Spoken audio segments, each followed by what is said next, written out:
화제가 된 사건, 사고 소식 짚어보는 아침의 이슈 시간입니다. 조기현 변호사, 강전혜 변호사와 함께 이야기 나눠보겠습니다. 안녕하세요. 안녕하세요.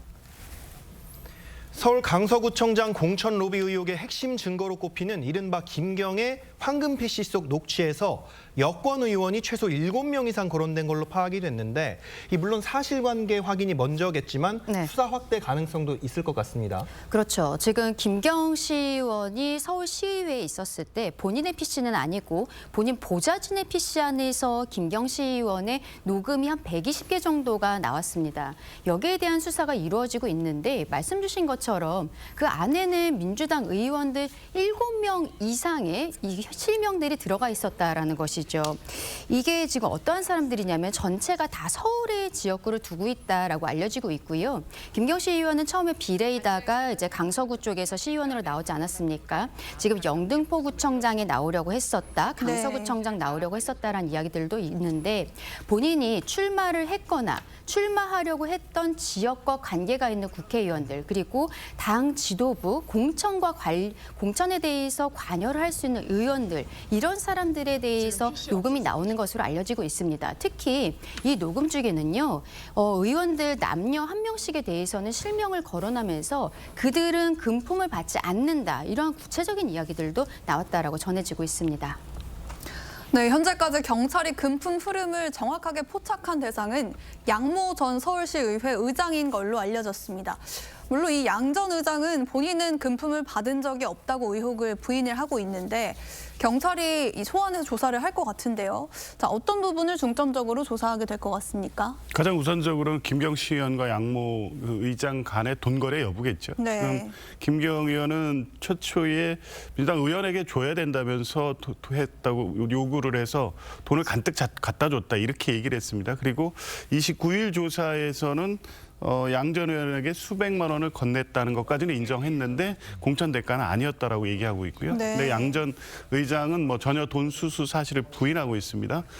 근데 그 녹취에서는 어쨌든 민주당 현역 의원들이 거론이 됐기 때문에 일단 김경과 양 전 의장 간의 거래 내용, 실제 돈 거래 여부, 그게 의원까지 연결이 됐는지를 볼 텐데요. 조금 전에 강 변호사님 말씀대로 그 대화 내용 중에는 돈을 받지 않는다 의원들 일부에 대해서는 또 그런 녹취도 있는 걸 보면 양 전 의장이 어떤 역할을 했는지 실제 양 전 의장이 본인이 그런 역할에 대한 대가로서 돈을 김경 의원한테 요구했을 가능성도 있기 때문에 돈 거래 여부, 돈 거래에 결부되어 있는 청탁의 내용 이런 부분을 중점적으로 수사 대상이 될 것 같습니다.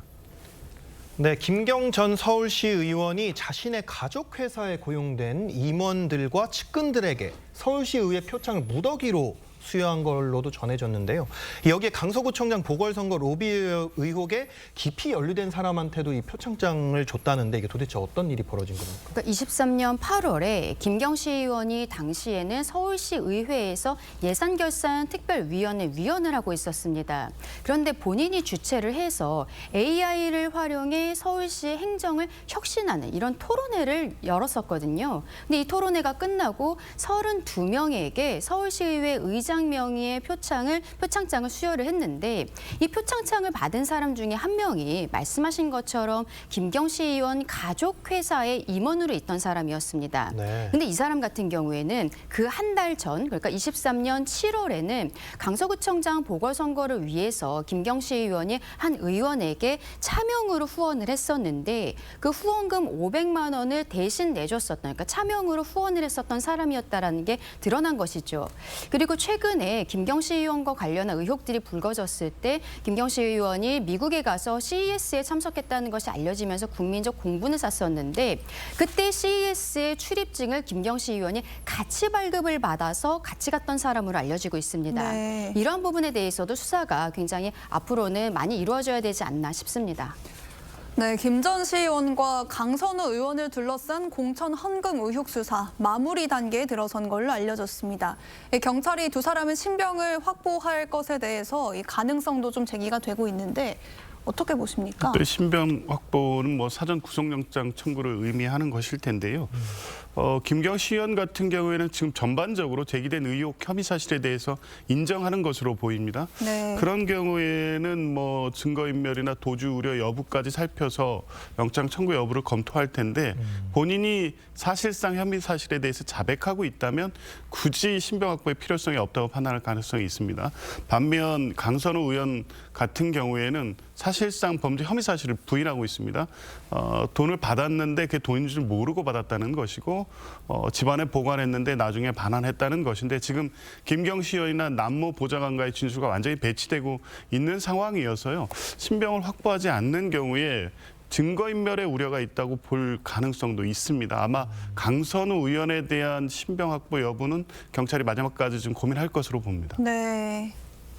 네, 또 다른 이슈 짚어보겠습니다. 서울시 공공자전거 서비스 따릉이의 회원 정보가 대규모로 유출된 걸로 확인이 됐습니다.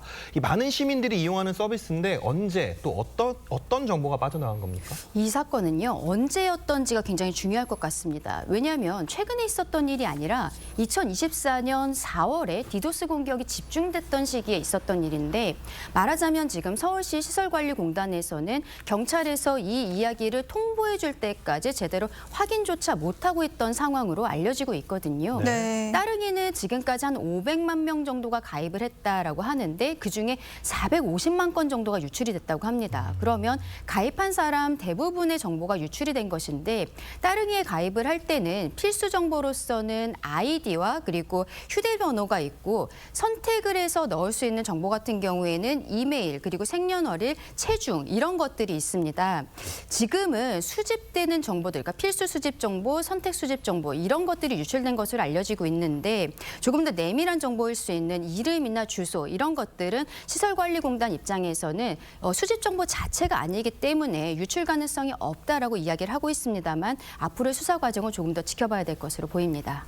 네, 따릉이 데이터에는 이용자들의 이용 경로와 이용 시간도 남아 있다고 합니다.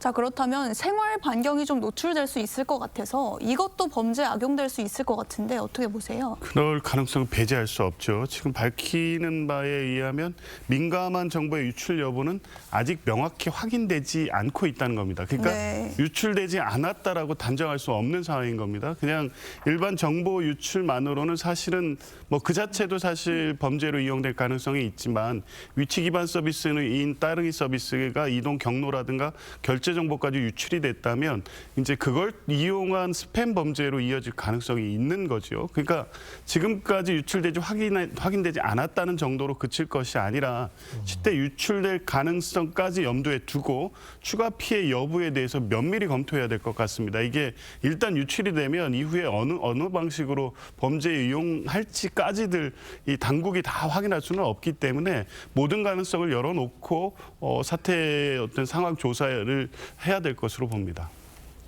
네, 따릉이뿐만 아니라 개인정보 유출 사건이 굉장히 자주 일어난 상황인데 이용자들이 불안이 굉장히 클 것 같아요. 서울시는 어떤 대책을 내놨습니까? 일단 서울시 시설관리공단 같은 경우에는 경찰에서 이 사건에 대해서 통보를 받자마자 지금 일단 비상대응센터를 만들어서 대응을 하고 있습니다. 개인정보보호위원회 그리고 한국인터넷진흥원에는 관련 사실을 신고를 했고 지금 어느 정도 유출이 된 것인지에 대해서 자체 조사를 하고 있는데요.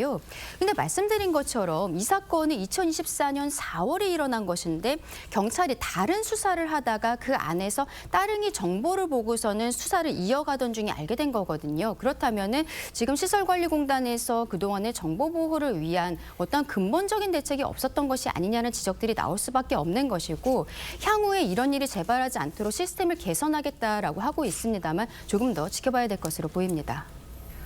네, 오늘 두 분 말씀은 여기까지 듣겠습니다. 감사합니다.